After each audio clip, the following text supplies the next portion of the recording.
My journey started way across the sea in an ocean. Hey everybody, I'm Samantha Snyder, and I'm really excited to kick off this video series that is going to fit within the Patreon School of Fiddling, and this first episode is going to be on YouTube for general access as well.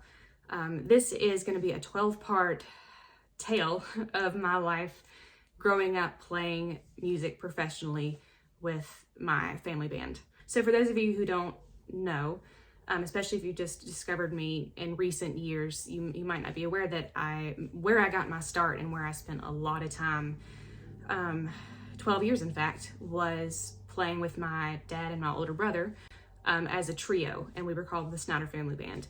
And we focused in bluegrass, and then as we progressed, we started to incorporate other genres and just write our own music and sort of form our sound around the music that we listened to, which tended towards Southern rock and Texas swing and classic rock and kind of a very eclectic collection of influences. But that was us. We recorded 6 albums. We were signed with 2 different record labels at different points in our career. We were on TV, we were on the radio. We were able to tour around the country in our little minivan and see incredible places and meet incredible people and play for thousands of people at a time and play for 10 people at a time and have just a very diverse collection of experiences. And it was 12 years that really shaped me as a human more than anything else has. Because it was my whole world, my whole life, and it's what I grew up in, and it's what occupied most of my time and my efforts, and it was something that I took very seriously, and it was something that I considered my responsibility to do well.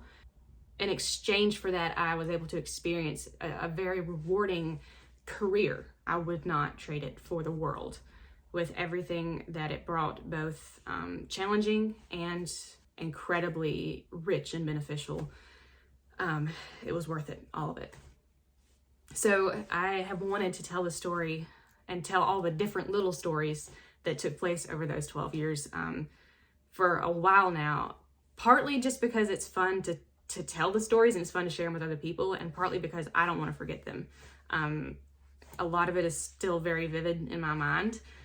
Some of it runs together, but a lot of it's still very vivid, and I want it to stay that way because it was an incredible passage of time and very unusual, a very unusual life for kids our age to have had. I've started this video multiple times, to be honest, and I keep on redoing it because I don't even know how to start. But yeah, I'm just gonna start chronologically at the very beginning. And I'm gonna go over the first part quickly because I've told the very beginning of my story in multiple places, and I think it's on my website as well. The band started when I was 7 years old, but I had already been playing music for 4 years before that. And that's the part of the story that I've told a lot, is I started off in the classical Suzuki method at 3 years old. That method very typically starts children off at that age or around that age because it's at a crucial stage of their development. Their brains are like sponges, and they're developing a lot of instincts and forming their perceptions of the world around them, and they are just at an ideal age to learn something as nuanced as music, so that the foundations of things like pitch and rhythm and how to learn melodies quickly, all those things are instinctive to them. That's a great benefit of starting out early, especially that early. So I barely remember those days. When I was 3 years old, you don't remember a ton from that age. I do remember some because it's hard to forget something as significant as learning your first instrument. But the Suzuki method kind of gradually introduces the child to just the basics of music in general. And I remember using these little plastic measuring cups that my teacher handed me to practice rhythm before I'd ever touched a fiddle. And then we had a fiddle, like a dummy fiddle or a dummy violin, we would have called it a violin back then, to practice how to hold it and practice like basic bowing technique and things like that. It was a macaroni box that was wrapped in some sort of paper that had like wood grain on it, just to sort of give the effect of like this was a wooden instrument, which was hilarious. But it had a paint stick glued to it that acted as the fingerboard, and then the bow was just a wooden dowel rod that was cut to the appropriate length, and then there was a little block of wood glued to the end of it to act as the frog. So that was my first my first fiddle, was this like collection of household objects like stuck together, and that was how I learned how to hold the instrument and everything. And then, you know, a few lessons in, I was handed my first violin, which was a 16th size. Just, it looked like a toy, sounded like a toy, but it did the trick. And I caught on fairly quickly, according to my family and just from my own recollection. I had a great teacher, and she was very patient with me, and which was a great feat, because I was often more interested in going to look at her cats through the window than I was in actually learning the lesson. And that kind of behavior continues to this day with me. But she was incredibly patient and good at what she did. And so I progressed very consistently, and I seemed to enjoy it, and just kind of embraced it. It was like, this is my life now, as I play violin, and I try to see how well I can learn the next song. And it's just something that I do, which is kind of the beauty of a 3-year-old mind, is you're not asking a bunch of, you know, deep philosophical questions about why you're doing what you're doing, yet you just do it. And that's a beautiful thing. So it went really well, and my parents saw that it was going well, and so they put my older brother in Suzuki guitar lessons a few months later, and it went really well with him too, and we both started progressing, and we were learning some of the same songs at the beginning, that are just sort of the ones that the program starts most of their instruments in, before they kind of diverge into the specifics of their classics that you would hear on those instruments. So we were learning some of the same songs at the very beginning, and that gave us an opportunity to play them together. So we have pictures and videos of me and Zeb just sitting in the living room, you know, with all of our like correct posture, and Zeb had his footstool for his guitar in the way that Suzuki guitarists learn how to play, and we had our music stand, and just I guess played in unison the melodies that we'd learned from our respective teachers. And so that's how we started out. And I think somewhere along the way, one of Zeb's teachers showed him how to do a little bit of rhythm, just some basic strumming, or some different like finger style rhythmic parts, so that he could sort of support me whenever I was playing my lead. And so that made us kind of sound like we knew what we were doing playing together, which was, it was hilarious that at such a young age, we were already starting to develop that back and forth without even really realizing it. We're just like, oh, we're just doing what teacher says to do, you know. Some way or another, we started having some opportunities to play in the community. Probably one of the first places we played was my grandmother's gift shop. And she had a holiday event every year where it was an open house, and people could come in and just enjoy the atmosphere of the shop and shop for Christmas gifts and talk and drink mulling spices and enjoy music. And she chose us for the musical entertainment, and we worked up a little set list. We had like a binder with all of our sheet music in it, and we played sort of a combination of those classical tunes that we had learned, and then some hymns, and we started to add fairly early on a couple Irish songs, because we found like an Irish songbook, and we could kind of learn from that same way we would have learned from our Suzuki books.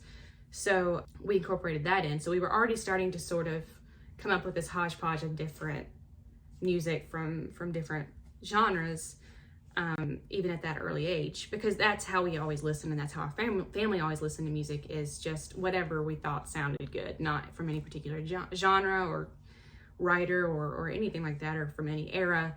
It was just what we thought sounded cool.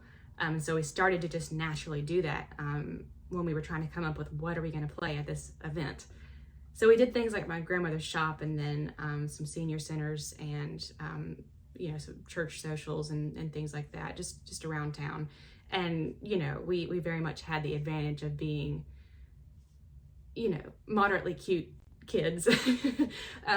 And somewhere along the way, I learned pretty early on that if I smiled while I was playing, people really enjoyed that, and I was enjoying playing, so I would just smile, and that became my trademark for quite a few years. Is how smiley I was on stage. If you go back and find videos of me when I was a kid playing on stage, it's like it's almost a little bit creepy. Like I'm just looking at the audience, like hi. But it's because I was having fun, and because I knew that me smiling made the audience smile, and that was my early way of connecting the idea that the energy you're putting out to the audience is this beautiful exchange where you're giving them something that makes them feel good, and it uplifts them, and they in turn sort of send that energy back your way through applause, or just through the looks on their faces, or just the energy in the room.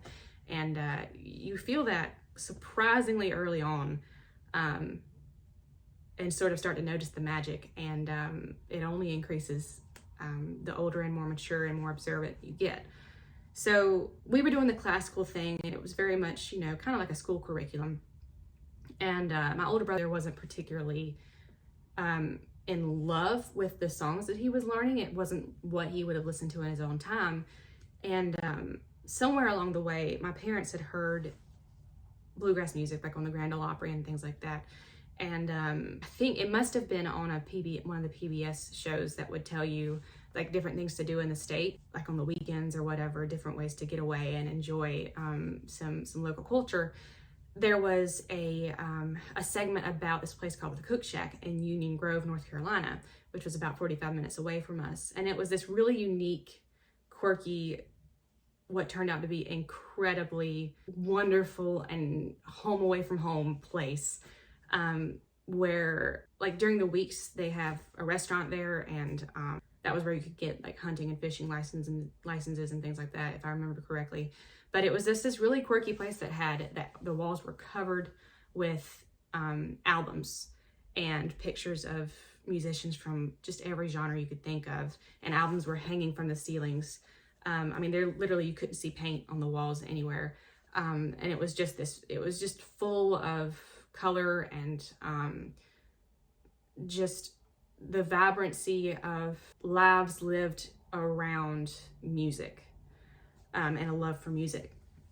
So it was an incredible place, and they had Saturday morning jams weekly. If you're not familiar with jamming, it's something that takes place in especially Appalachian music, but in a lot of the folk genres, where musicians get together and play mostly off the cuff together. And it usually lasts for hours, and there's a lot of improvisation. There's no real structure to it, like there's no set list or order of songs or really plans that happen beforehand. The beauty of it is it's a very impromptu thing where musicians learn to sort of operate in the moment and work off of each other to create great music. And it's something you'll see in Irish music, and but it really is a big facet of bluegrass and old time music. And we'd never really done anything like that before. I'd been exposed to it a little bit by my first, I think at this point I'd had my very, very first bluegrass teacher, and she held a jam session for her students one time. And so I'd sort of experienced what it was like and sort of gotten a feel for it. But this was really our first time participating in something like this. And we very timidly showed up at the Cook Shack and tried to just sort of sneak in and go to the back of the room and watch. There was an incredible group of people that was there every single Saturday that sort of ran the jams and sort of acted as the leaders that sort of called out, hey, you do a song now, or let's do this one. And they were really the ones that made it happen and made it flow and made it fun. A couple of them noticed us come in with our instruments, these little kids. At the time I was 7, and Zeb would have been around 10. And they were like, hey, come up here and play something. And we, of course, were like, oh my gosh, no, we weren't expecting to do that so soon. They were like, no, come on, we want to hear you. And so me and Zeb, went up into this, center of the circle and in front of everybody that was sitting there watching and eating their breakfasts and holding their instruments. And I don't know what the first song was that we played for them, but we played it and were met with just such warmth and enthusiasm, and were just adopted instantly into this family. of people that they were drawn together by music, and now they took us under their wings. And there would always be somebody that was sitting near you that would give you what you needed to know. They would tell you what chord came next, or you know, what the song name was, just the little things to sort of help guide you in the right direction, but not hold your hand so tight that you didn't learn how to teach yourself, because that's really the beauty of jam sessions, is you're really learning at like a rapid pace, and applying what you've learned instantly. It's a really incredible back and forth, but just everybody there was incredibly supportive, and there were people that didn't even play instruments that were so sweet and so happy to see us every time we were there.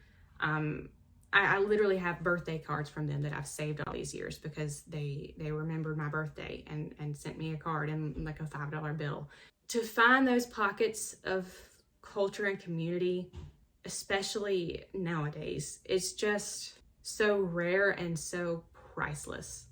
And I would give anything to go back and experience it one more time through the eyes of somebody that understands just how precious it is. I understood that it was special back then, but when you're 7 years old, you don't fully understand. And it was just remarkable. And the things that they did for us just through letting us be a part of those experiences every Saturday were instrumental in our entire futures. So yeah, shout out to everybody at the Cook Shack. I don't want to say names for anybody that wants to maintain privacy, but you all know who you are, and you know that I love you dearly. So yeah, the Cook Shack was one of the very first chapters in this wild experience. So around that same time, we found a teacher in Asheboro that was just such an enthusiastic and kind and energetic and just wonderful human being. And he was a multi-instrumentalist. And so we were able to go for an hour and Zeb would have a 30-minute lesson with him, and I would have a 30-minute lesson with him. And he'd teach Zeb flat picking guitar, and he would teach me fiddling, because that was his specialty, was bluegrass. And he was very talented. And he really sparked Zeb's passion for music in general. And at the time, it was specifically flat picking and bluegrass music and Tony Rice and just all the things that are good about that genre. He sort of dove into it. He caught the enthusiasm for it directly from our teacher. It was contagious and it was instant. And Zeb just took off. He was already good, but he found something that he was passionate about musically. And it was almost like overnight, because he started playing his guitar, multiple hours a day, and thinking about it when he wasn't playing the guitar, and just and teaching himself how to play other instruments, and becoming like our teacher, who was a multi-instrumentalist. It was an incredibly accelerated time of growth for both of us. And I learned a bunch of fiddle tunes, and the really great thing that happened was he connected us with a young banjo player and put together a little band that was me and Zeb and this young banjo player that was also his student, and then our teacher was on whatever instrument would support us the best. It was bass sometimes, and we did a performance. It was like our very first real band gig at the Sunset Theater. That was what kicked it all off, is we got to play with a full band on stage. We had a set list. We learned how to work with other musicians, and prepare a show and prepare an evening, an experience for the audience. At very young ages, I was probably 8 at the time. And we had a blast. Definitely caught the bug at that point for performance. And this was in a theater, so it felt a lot different than the little venues that we played around home. And we even had a little photo session. I think it was probably after that first show. No, maybe it was right before that first show, where we went out and stood on the train tracks and got our pictures taken. It was the most classic bluegrass band picture you could possibly imagine. And I love those photos, but that was our little photo session. We were known as Bluegrass Special, and Bluegrass Special was incredibly dear to me. That's another thing that I look back on with just a lot of fondness. So during this, one of the things Zeb learned how to do was play bass. The bottom 4 strings of the guitar are the same as the 4 strings of the bass, so he used the guitar to sort of pretend he had a bass, and taught himself how to do that.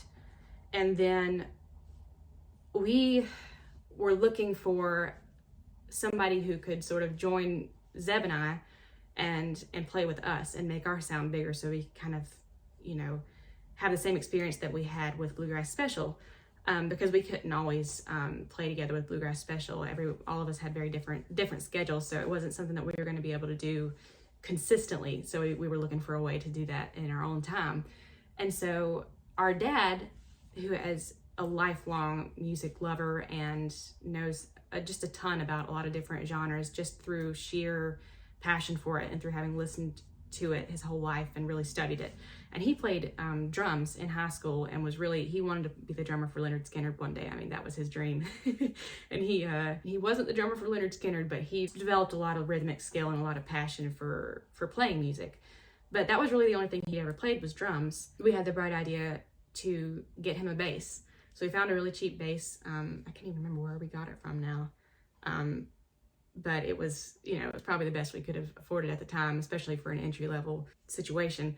So we gave it to him for his birthday. He walks in and there's a bass just sitting in the living room, and me and Zeb were like standing in front of it, like trying to pretend to hide the bass, which you can't hide a bass, an upright bass. Are you kidding me? So that's a funny memory is him walking in that morning of his birthday and seeing this massive instrument. It's like, here, learn how to play it now. Happy birthday. And he did. It's really, every time I stop to think about it, it is insane what he accomplished, because he had a full-time job. He had 3 children, and had never played a stringed instrument before, besides maybe strumming a couple of chords on guitar. He learned how to play bass from his son, from my older brother, who would have been like 10 or 11 years old at the time, who had taught himself. We started putting together some songs, and Zeb would borrow the bass, and it was his first time getting to play an actual bass, and he would become more familiar with the instrument, and then he would turn around and instruct my dad on how to do it. And we would stand in our living room in a little circle, just the 3 of us, and we'd pick out a song that we wanted to all play together, and Zeb would tell my dad the notes to play. And my dad had the natural sense for rhythm already, and so he had that part down. And the unfamiliar part was just the notation and things like that on the bass. But when I look back, he really picked it up remarkably fast, especially considering he'd never played a stringed instrument before. From there, it's just a blur, because we started to build our material. And I think the goal, I guess, the first time we all play on stage together was probably another Bluegrass Special show. Once we knew that Dad could back us up on certain songs that he'd learned, our teacher could play a different instrument. So the plan was to put our dad in the show on certain songs so that we could have a bigger sound. We'd have the bass and whatever our teacher would switch over to. And he aced it at that show. It went really well. I think he was really nervous, but he did a wonderful job. And so we knew that this was doable to start playing together some. The first time we played together, just the 3 of us, was at another local event, sort of just community talent was brought together. It went wonderful. I remember my cousin was there, and my grandmother and my granddaddy, and I think my great aunt and my great uncle were all there to see us, and other members of the community that we knew. And it was such a great feeling. I was wearing a dress that my mom and my grandma handmade for me. We tried to coordinate our outfits, and we put together our little set list. And at the time, we would have like little blurbs in between the songs of like, we needed to talk and kind of the general idea of what we were going to say. That launched our career of touring together, the 3 of us. As cheesy as it sounds, the rest is history. I'll go through that history in this kind of detail next month, because there's a whole story to how our name kind of got out there for the first time and sort of made it beyond the town line and gave us the ability to actually travel out of the state. There's a whole story to that, and it's one of my favorite stories ever. It deserves to have a full video, so that will be next month in February. But that's how things started. It was just this sort of gradual but very persistent trajectory towards something. And none of us were really thinking, oh yeah, like we can really see this going somewhere, or yeah, we'd like to be a family band. Let's see what it takes to do that. It was just sort of like things kept occurring to us that was like, oh yeah, we can take it a little further and do this, or this is fun. We know we like playing as a band, so let's find somebody to help us make a band. Actually, we have somebody in our family that can do it. Let's teach them how to do it. And we'll have a built-in band. So it's really crazy how the vision of what it would ultimately become was not there at first. It was just sort of one step at a time, and just some bright ideas here and there. I'm having memories that are coming back up as I'm talking that I haven't thought about in years. So we had our band members, we had our structure down. We knew we had guitar, bass, and fiddle, which is an unusual lineup of instruments for the genre of bluegrass, because there was no banjo, and there was no mandolin. And those are kind of central to the bluegrass sound typically.